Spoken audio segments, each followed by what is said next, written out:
몇 년 전에 그런 뉴스가 있었습니다. 일본 제조업이 다 망해가고 있다. 그런 뉴스 보신 적 있죠? 그런데 그 뉴스를 지금 본다면 안타깝게도 지금 사실이 아닙니다. 왜냐하면 일본 제조업과 일본 전자기업이 요즘엔 엄청나게 변신을 했어요. 그래서 옛날과 또 다릅니다. 몇 년 전에 일본 20대 전자기업들 순이익을 다 합쳐도 삼성과 안 된다 이런 얘기가 있었는데 거의 한 10년 된 것 같아요. 근데 지금은 또 아니에요. 일본도 엄청나게 변신을 했습니다. 이 대표적인 게 히타치라는 기업인데, 저는 히타치라는 기업을 어떻게 알고 있냐? 제가 옛날에 그 자동차가 있었는데, 미니 자동차가 있었는데 그 모터가 히타치라고 써 있었어요. 그래서 와, 히타치 모터가 좋은 거구나 이렇게 알고 있었습니다.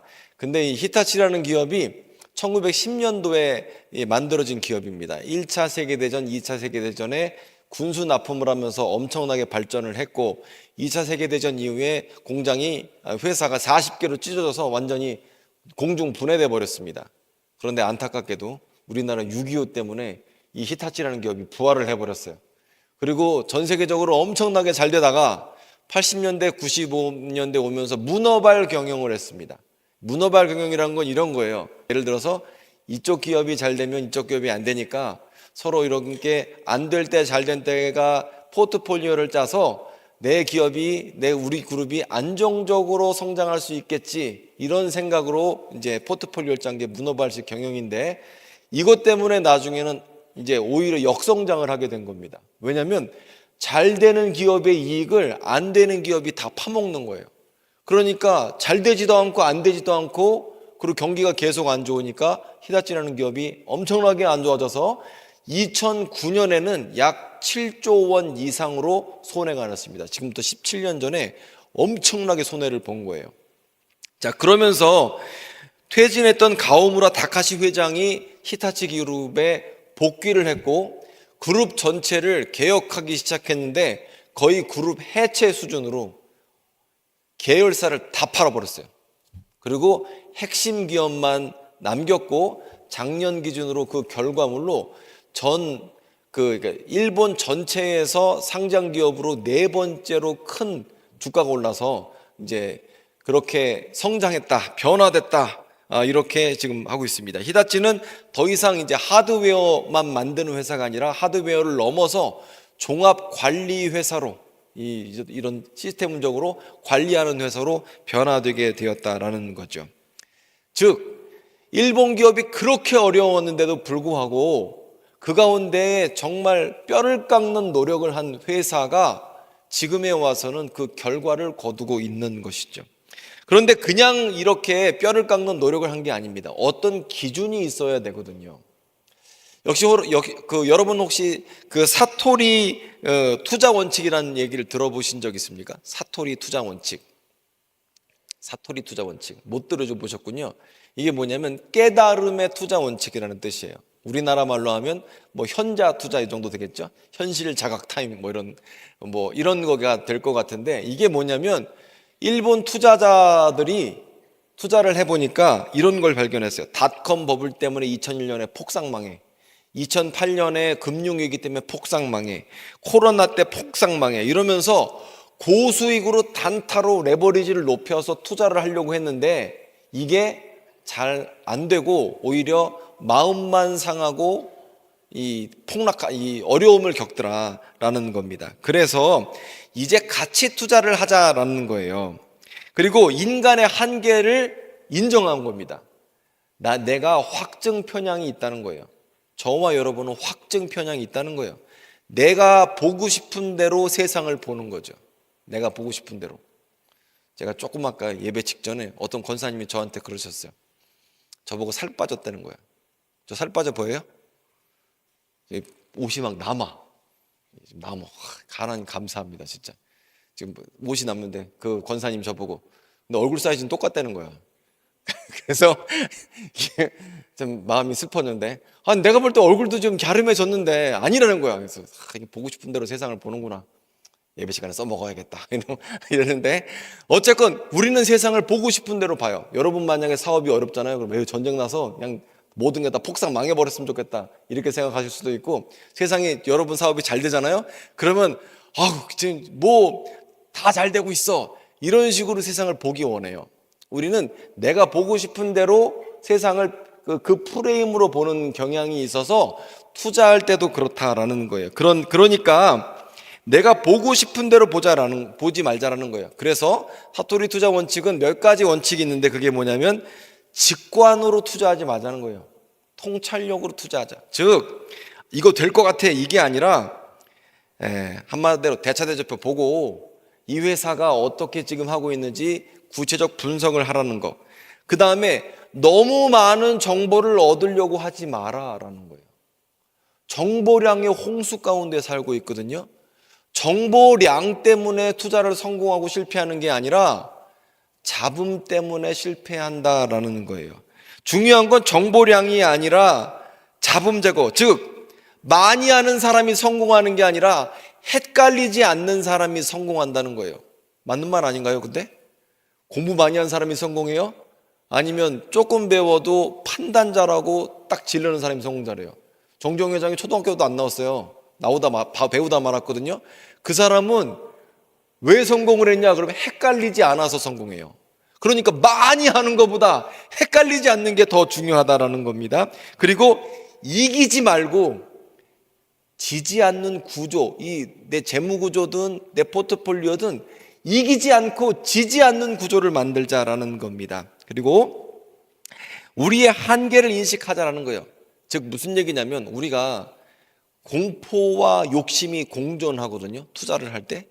그러니까 뭐 안 된다 그러면 투매하고 아니면 막 갑자기 다 사들이고 이런 거를 하는데 이 공포와 지금 그 욕심이 내 안에 있는데 이걸 제어를 할 줄을 모르면 안 된다라는 거죠.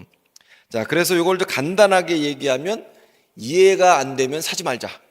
그리고 망해도 살짝만 망하자.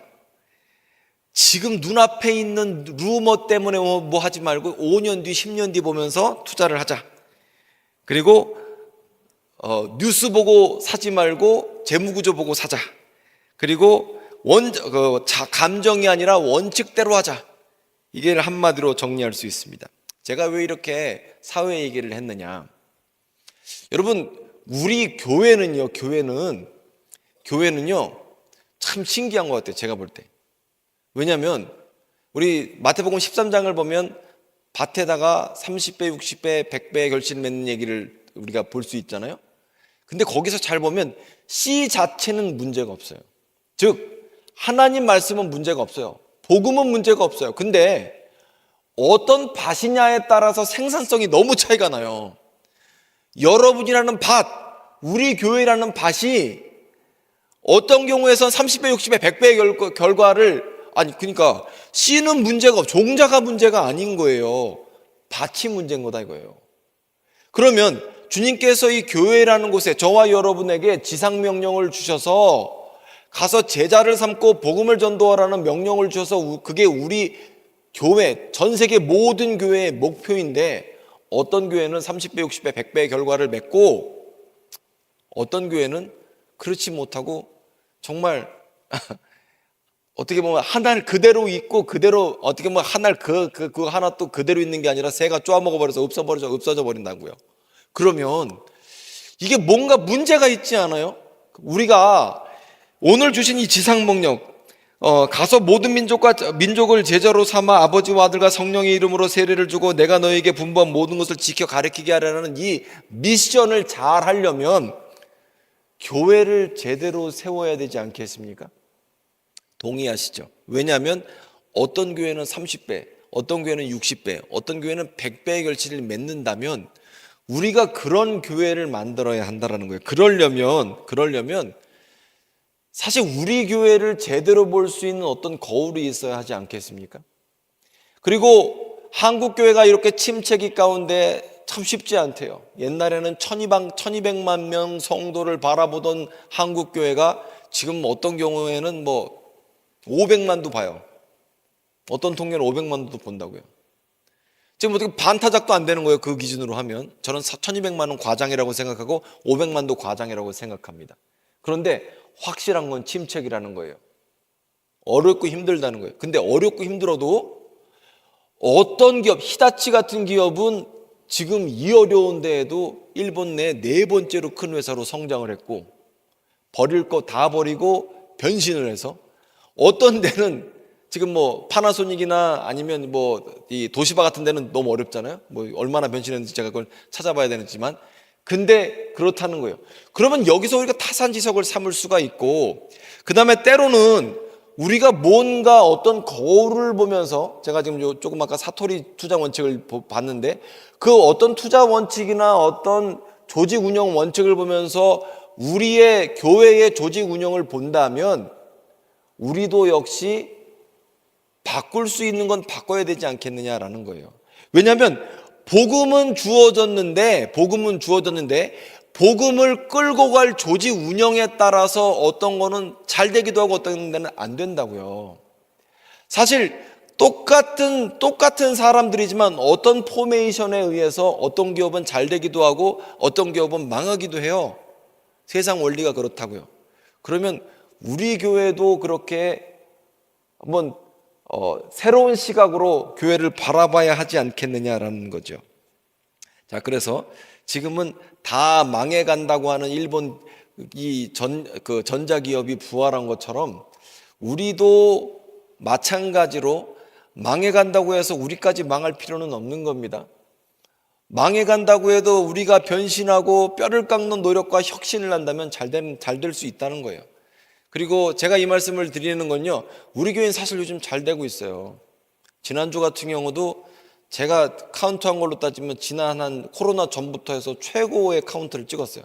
많이 뭐 등록도 많이 하시고 예배 출석도 좋아. 이 추운 날씨에도, 사실 겨울에 성도들 모이기는 좋은 환경은 아니거든요. 근데 우리 교회는 잘 되고 있어요. 하지만 주마가편, 달리는 말에 채찍을 더해야 되고요. 옛날에 삼성의 이건희 회장이 삼성 위기론 할 때는 삼성의 위기가 없었어요. 근데 위기론이 없어지니까 진짜 위기가 왔어요. 마찬가지로 개혁교회가, 우리는 장로교는 개혁교회입니다. 천주교로부터 개혁한대요. 개혁교회는 개혁되어야 됩니다. 끊임없이 개혁되어야 돼요. 이 장로교, 이 개혁교회는요, 얼마나 대단하냐면요, 모든 걸 다 갈아엎었어요. 하나님 말씀대로 살기 위해서 예전부터 모든 권위를 다 허물고 말씀의 권위밖에 두지 않았어요.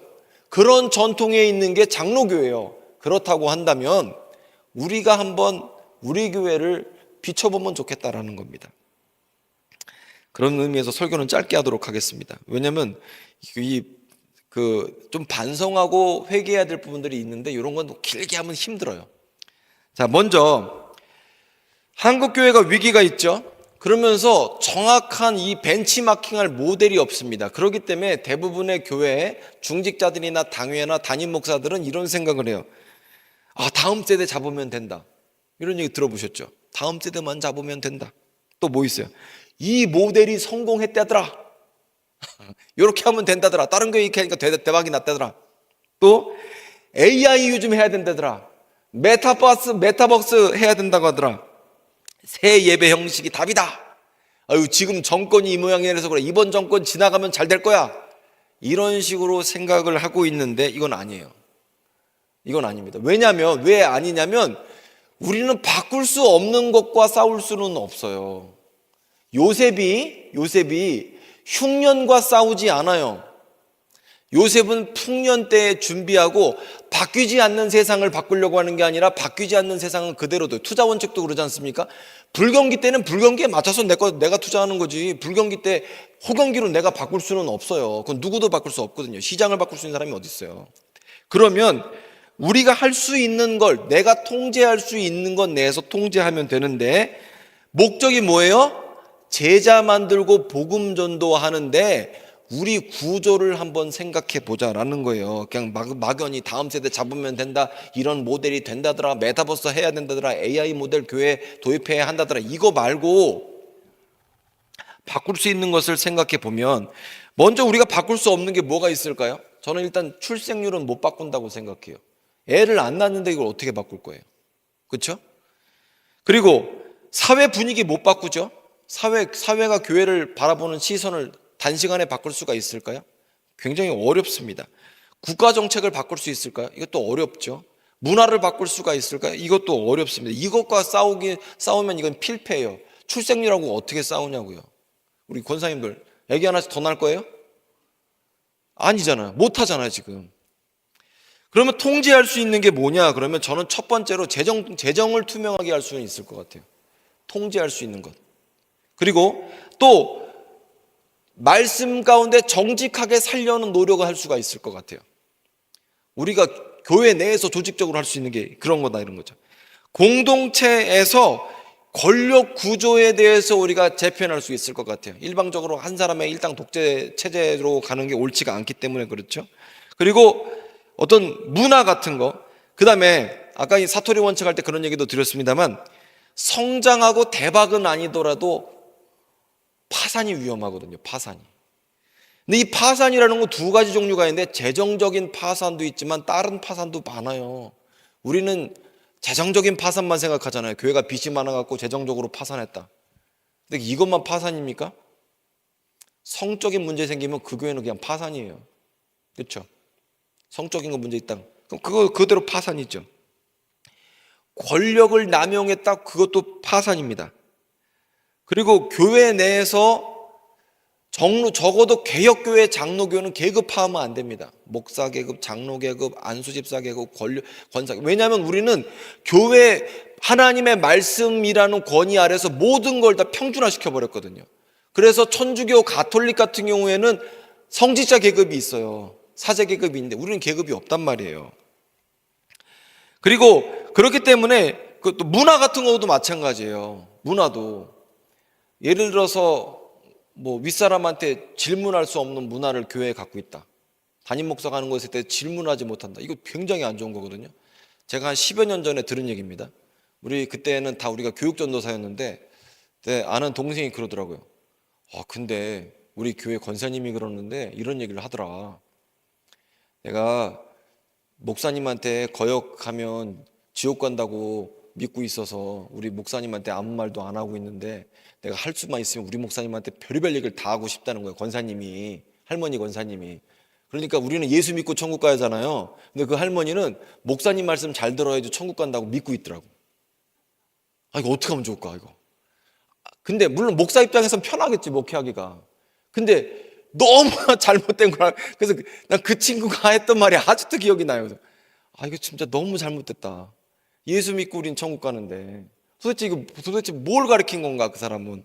그리고 근데 우리 교회도 좋은 문화는 있어요. 좋은 문화. 그건 아까 제가 잘못된 문화를 얘기 드린 겁니다. 그 교회는 아마 조용하긴 할 것 같아요. 부흥은 안 돼도 좋은 문화가 있어요. 우리 교회도 좋은 문화가 있는데, 일단 우리 교회 좋은 문화는 제가 알기로 우리 교회에서는 이렇게 뒤에서 궁시렁거리는 문화는 별로 없어요.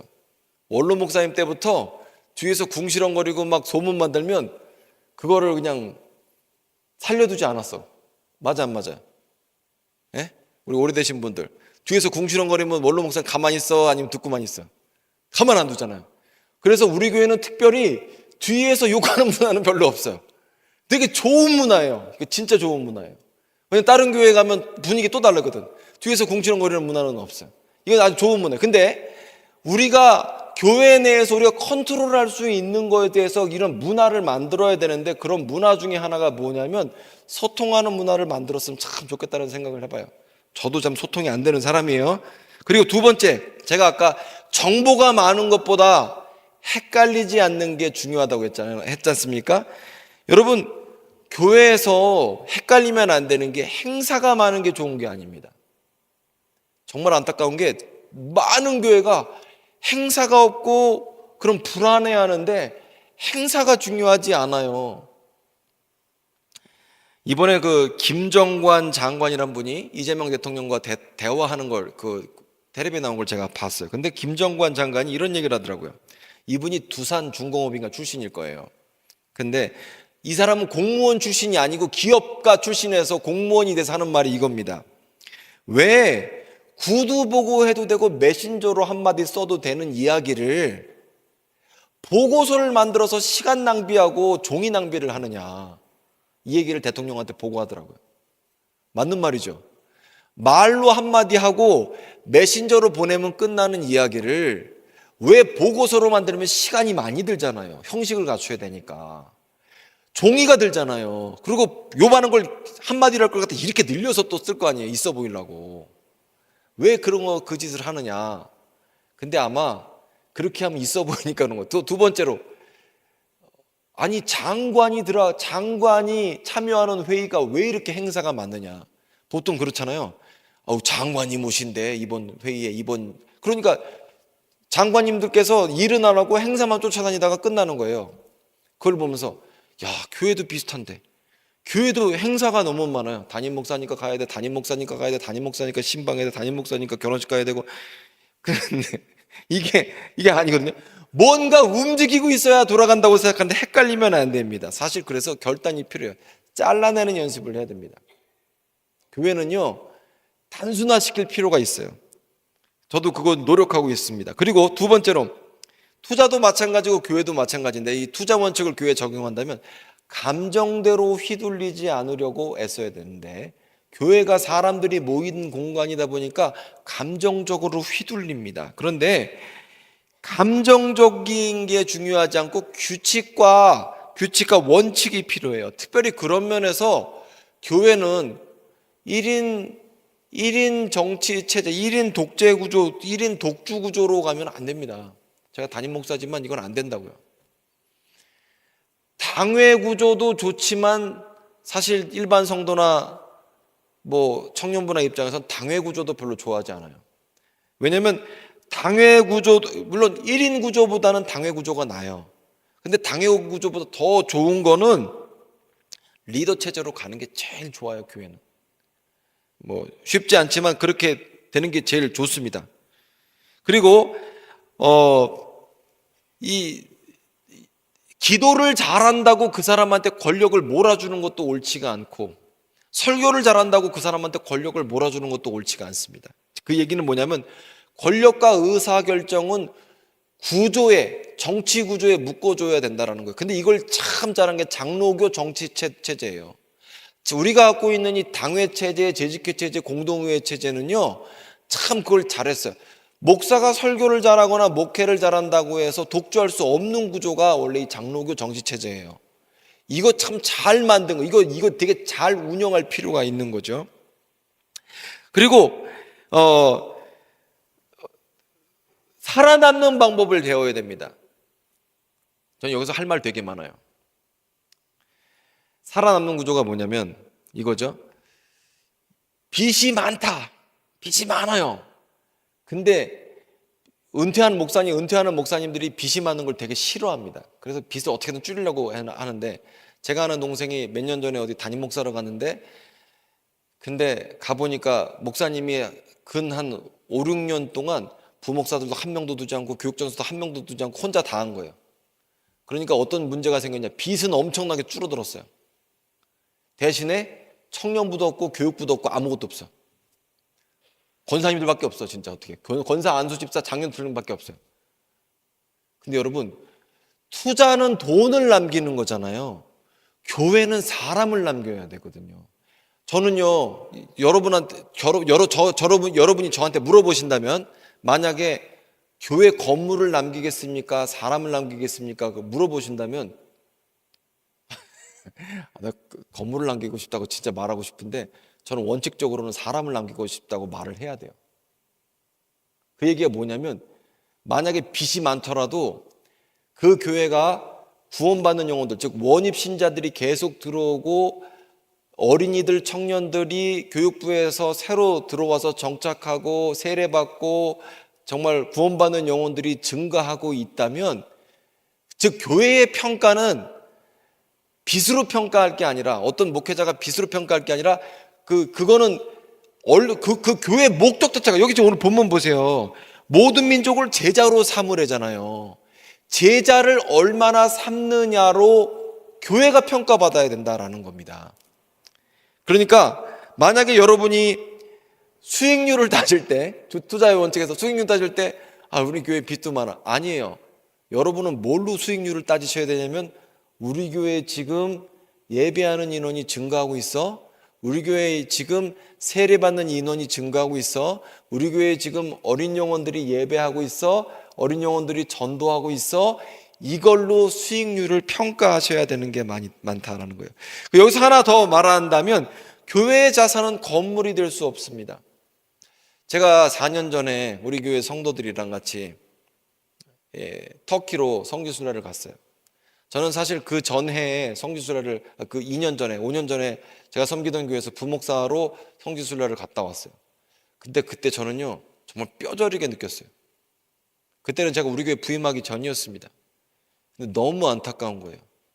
성소피아 성당, 그렇게 화려한 성당인데 이슬람 사원이에요.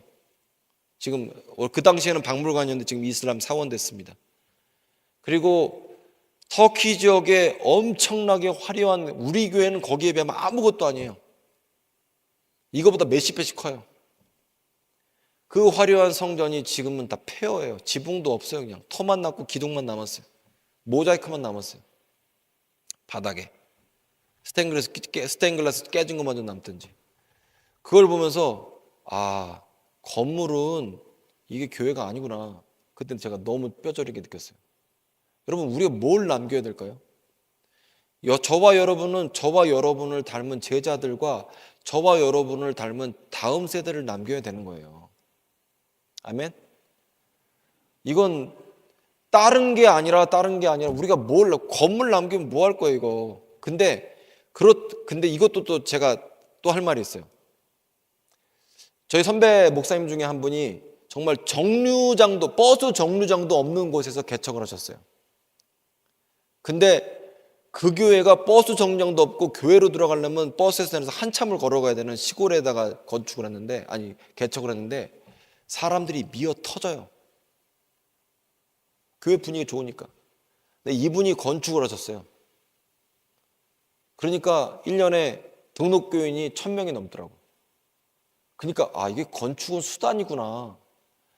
시골에서 그렇게 버스 정류장도 없는 데다가 그런 데다 만들어 놨다가 교인이 불고 그래서 나와서 오히려 거기서 또 교회를 증축을 하면서 하니까 이거는 진짜. 근데 그분이 그런 얘기를 하시더라고요. 자기는 조용기 목사님보다 하나님 앞에서 더 칭찬받을 자신 있다.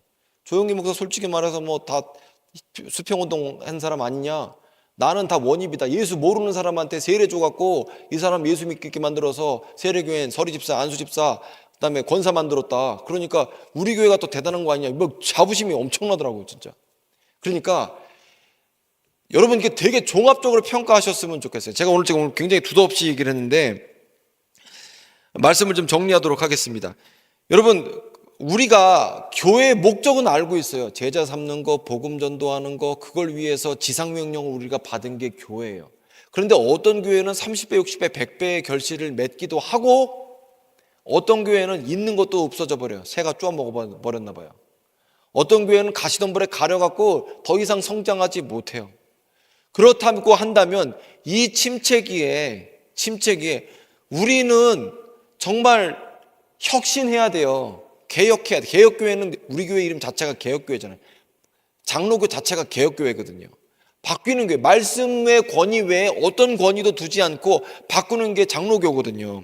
그렇다고 한다면 우리가 무엇을 잘하고 있는지를 파악해야 하고 우리가 지금 뭐가 문제가 있는지를 파악하고 어떻게 하면 모든 권위를 허물고 주님 우리에게 주신 지상명령을 잘 행할 수 있는지 고민해야 한다라는 겁니다. 여러분, 우리가 지금 성전 건축을 앞두고 있어요. 아직 잔금도 안 치르고 근데 꿈 가운데 상상 가운데는 거기 이미 성전을 짓고 있는 게 우리 교회 성도들이에요. 그래서 예배 때마다 성도님들께서 그렇게 기도하고 계세요.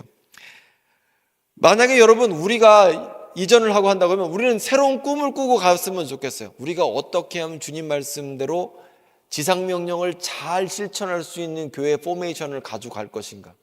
어린 영혼들은 어떻게 할 것인가? 어떻게 하면 우리는 낮아지고 내려놓을 것인가? 어떻게 하면 은혜와 물은 밑으로 흐르잖아요. 마찬가지로 우리가 내려갈수록 우리는 높아지는 존재거든요. 낮아질수록 높아지는 게 영적 원리인데 우리는 어떻게 섬길 것인가?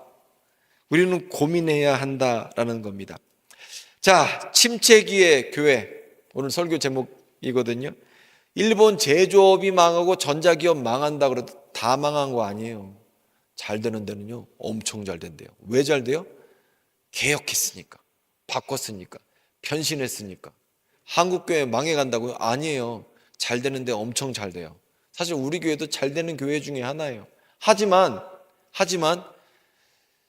끊임없이 변신하려고 하고 우리 변하지 않으면 망한다고 생각하고 위기의식을 갖고 정신을 차려야 된다라는 거예요.